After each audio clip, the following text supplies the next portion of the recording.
This is the Big O Show. This is the Big O Show. All right, there we are.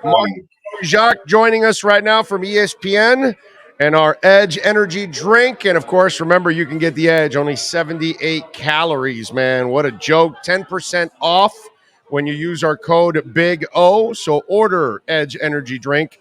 Delicious, smooth, and zero aftertaste. Check it out. Edge energy drink. How you doing, my man? How you feeling? Oh man, it's easy to forget it's draft weekend, man. If you're a Dolphins fan, this is the longest wait I think I've ever had to wait to cover my team's pick. Did a little satellite work last night. Had to watch the Pat McAfee show and get Aaron Rodgers' take on Devontae Adams. Not really my choice of show personally, but I'm all for teamwork. I know our Packers reporter was busy. That's the kind of guy I'm trying to be for my company and my coworkers. So, just been kind of floating here, trying to take it all in. Really impressed, though, with what the Jets have done so far. That's really been my takeaway over the past day and a half. Yeah, it sucks. They actually have done a good job overall. All right, what if I tell you this? Your wait is going to be longer. I mean, we waited this long. Why not? Well, why not? This is what I'm thinking. Chris Greer is a wheeler and a dealer, right? And he's at the back end of the third round, the end of the third round. Crafty GMs usually are looking at that pick going, well, I can get the same guy 10 picks from now, 8 picks from now, 15 picks from now. Yeah, I'm going to trade into the early part of the fourth round. The guy's going to give me a couple extra picks. I've got nothing in day 3. All of a sudden now I've got 2 4s, an extra 5, a 6, and my 2 7s. Now I've loaded up my third day by trading out of my third and picking up some extra picks. I kind of get the feeling that that's what they're going to do with that third pick, unless there's a player there that they are absolutely in love with. And if they stay with that pick, that tells me that they're absolutely in love with that guy, because if they're not in love with that guy, I think they're trading. Your thoughts? It would make sense. They have such little draft capital this year. It's an easy way to get some cheap depth onto your roster. But, I don't think it's I just got to see how it's so hard to predict at this point, man, because it's so unpredictable. And we say this every year, and we continue to be proven right every year. Like, who thought Nakobe Dean's going to be falling? So where are we right now? 47. Right. Nakobe Dean's still on the board. Malik Willis, Desmond Ridder, Sam Howell, the quarterbacks, minus Kenny Pickett, all on the board. So well, we kind of knew there wasn't a lot of respect for that position in this draft. But there was a lot of assumption that, okay, somebody's going to want to come up and make this run. And I think we're still waiting on that run to happen. It's going to happen at some point. You can only let quarterbacks fall so far. But I wouldn't be surprised to see them trade back and try to add a little more day 3 capital.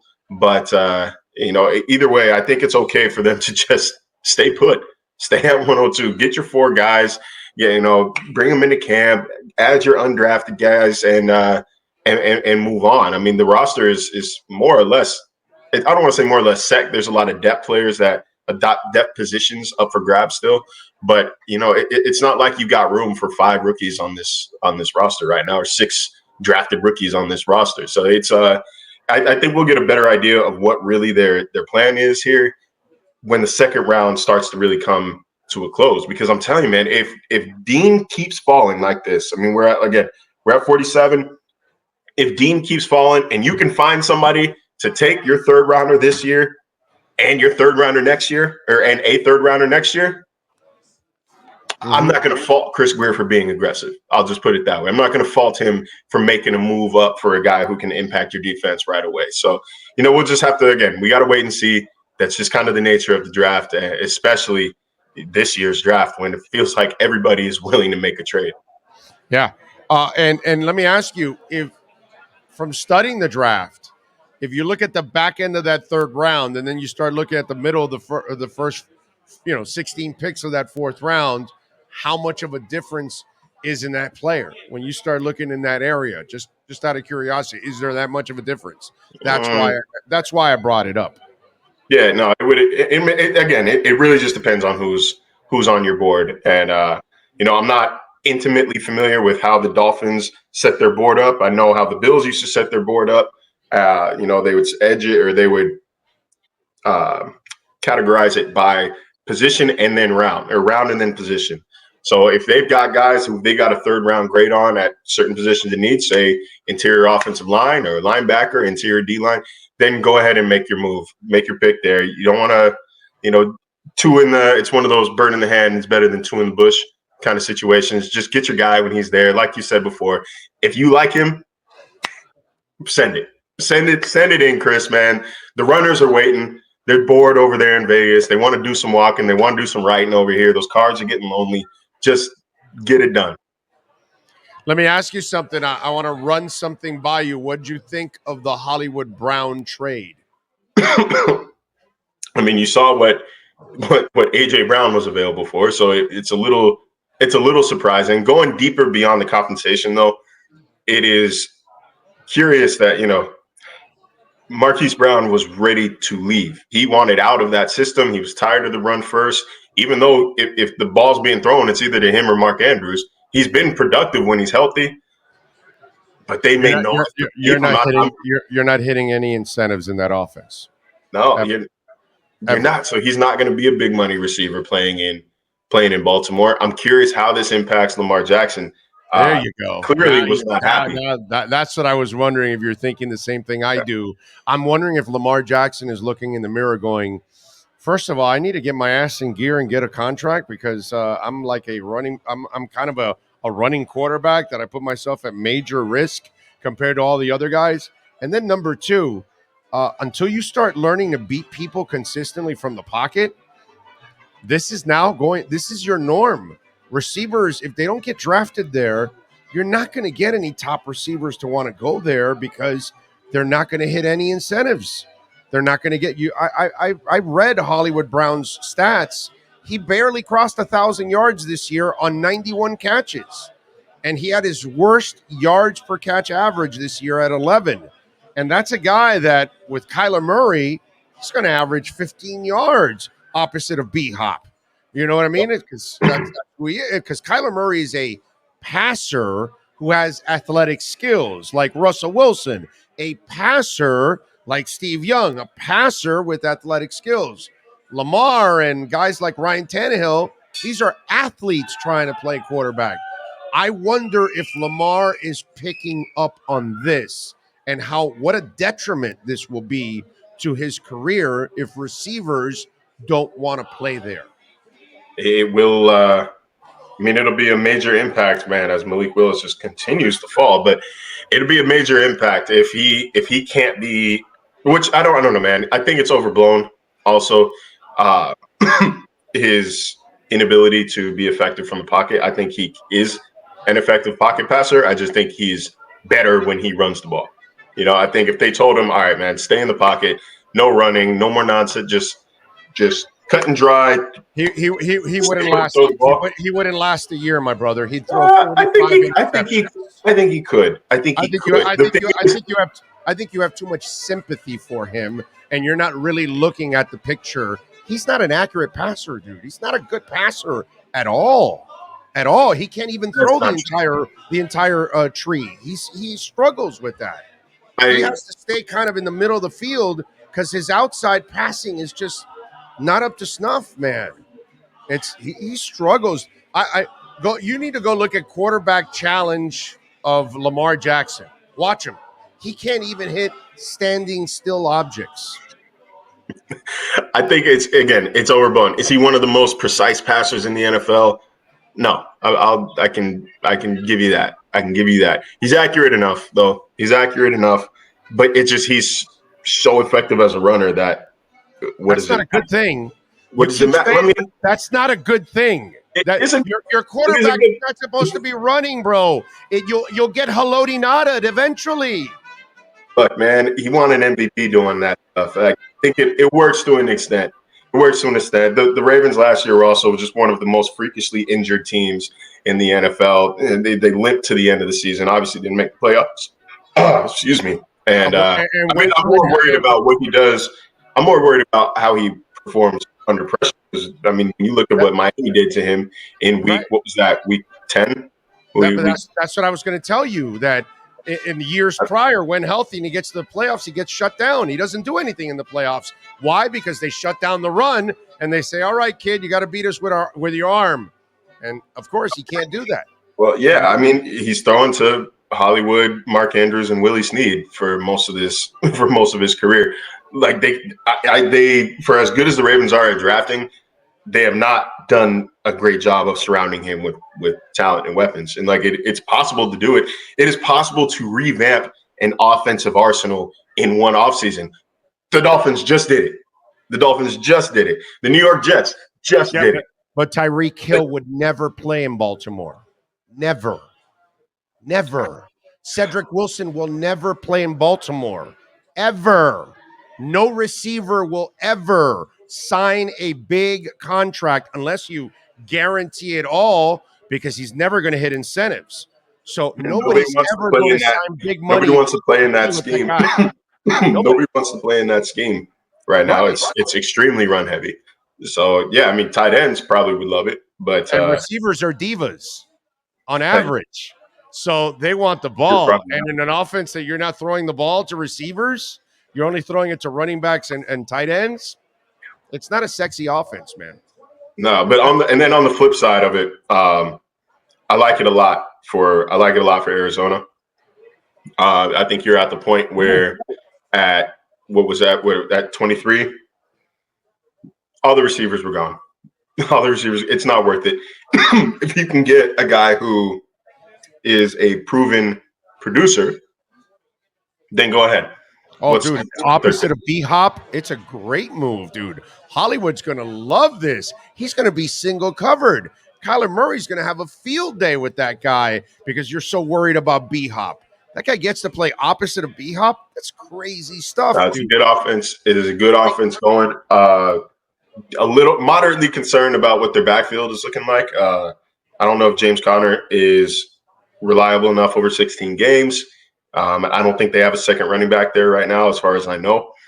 But I do like having Rondell Moore in the slot with Marquise Brown and DeAndre Hopkins to throw to. They got Zach Ertz still. I think they re-signed Zach Ertz to an extension. So that's a good offense going right now.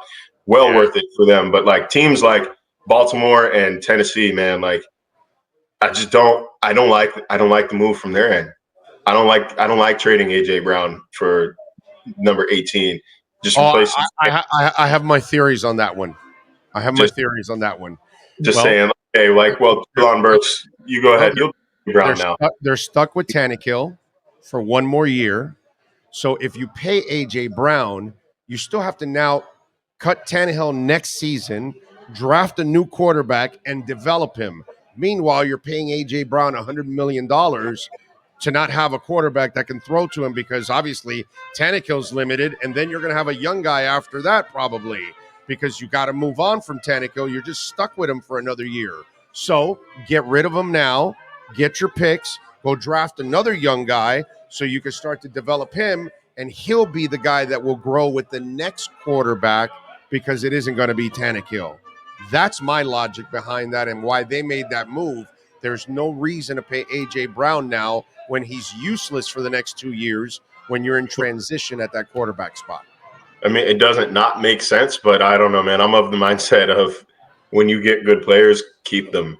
I know, but you're not going. Keep your good player. It's that simple. You're not going anywhere with Tannehill.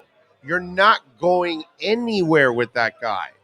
So they know it already. Isn't this back-to-back number one seeds for them? Yeah, it's the team, not him.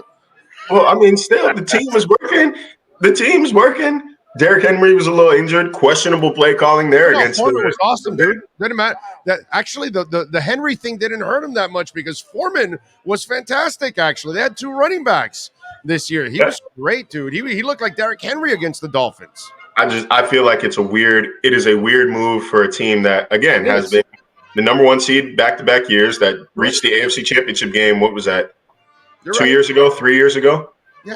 No, you're So, right. I mean, it's not like this hasn't been – it's not like they're not on the cusp. I mean, we talk about the Buffalo Bills as being right on the cusp of the Super Bowl, or people talk about the Buffalo Bills being right on the cusp. Different, the Titans have been just as successful as the Bills in the playoffs. I've never seen Ryan Tannehill play the way Josh did in a loss this year. In a loss.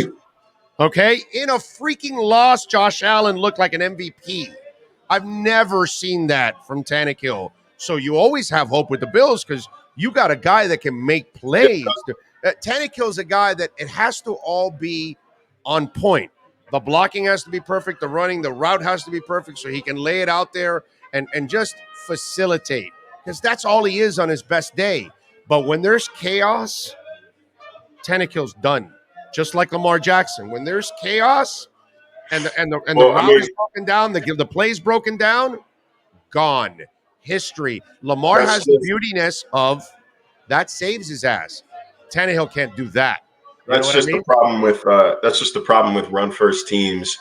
I mean, in general, is when your game is taken away, when your scheme is taken away, then they struggle to adapt. And for a little bit, the Titans seemed able to do that. When Tannehill is on, they are able to do that. They are able to beat you through the air. Yeah. It's not really the case with Baltimore right now, but I don't think Baltimore is built for that. Like Baltimore doesn't have the weapons for that. No, and they can never catch up. When Baltimore falls behind 14 points, game over. Yeah, I mean, they fell behind the Dolphins by 2 scores, and it was over last year. That kid will never bring you back, ever, unless he pops 2 90-yard runs. And Tannehill's the same way.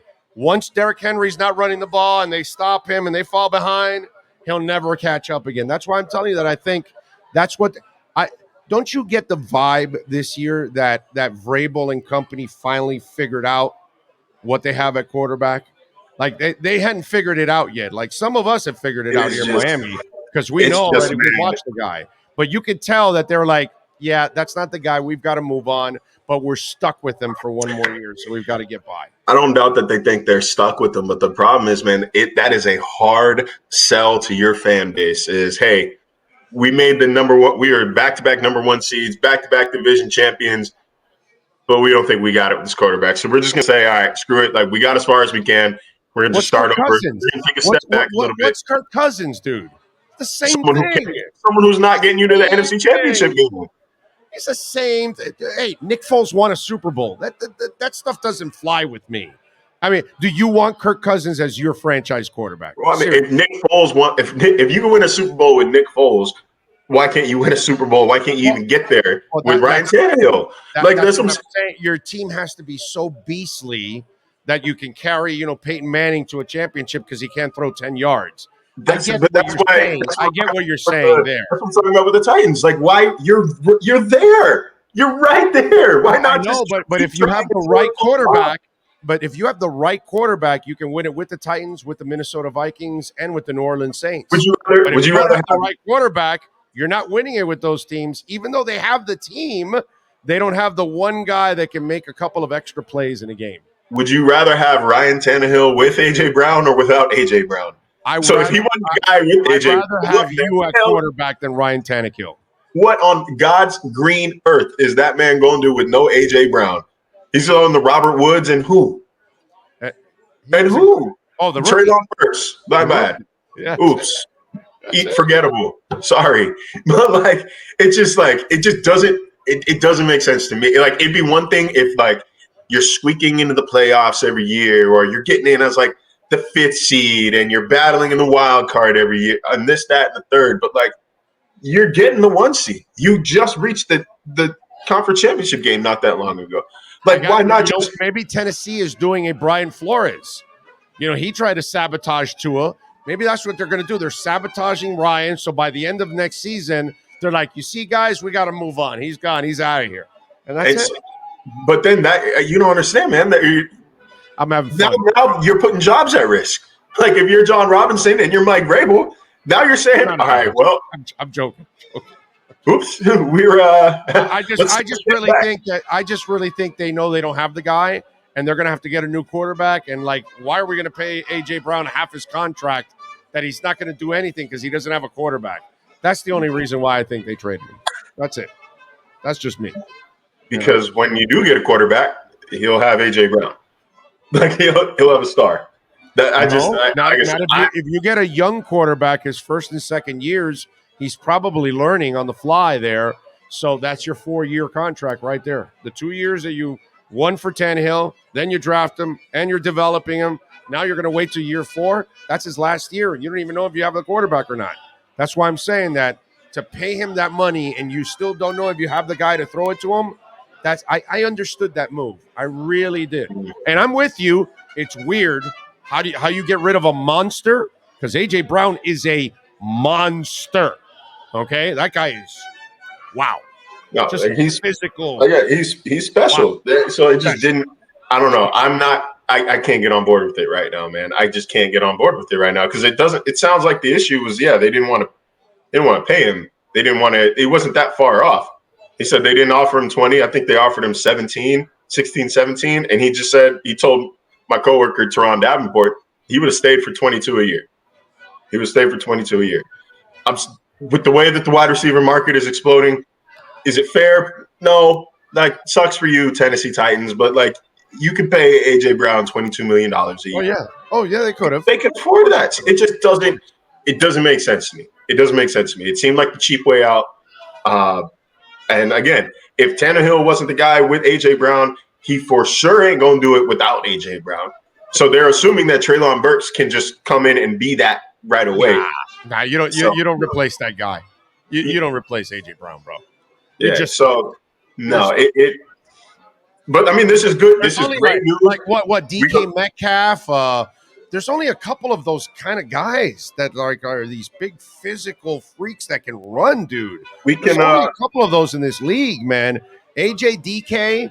I'm trying to think of another one. There might be another one that I'm forgetting, like beastly like that. I'm trying to think. I think there's one more that I'm forgetting, but maybe 3 of those kind of guys in this league. Maybe.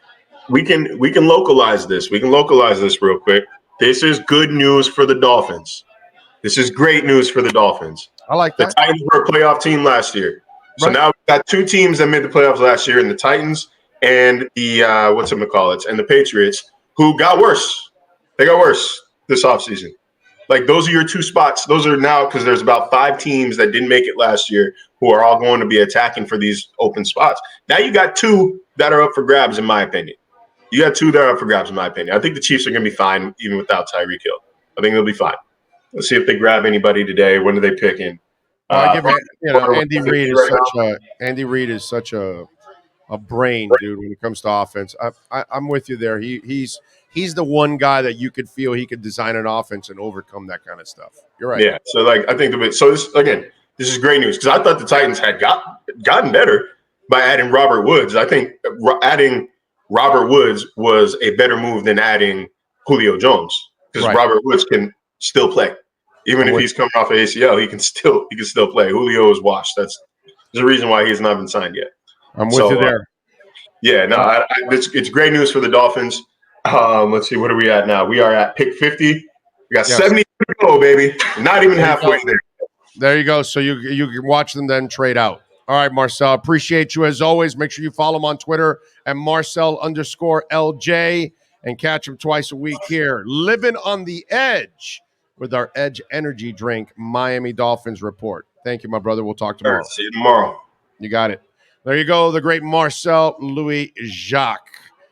Edge Energy Drink.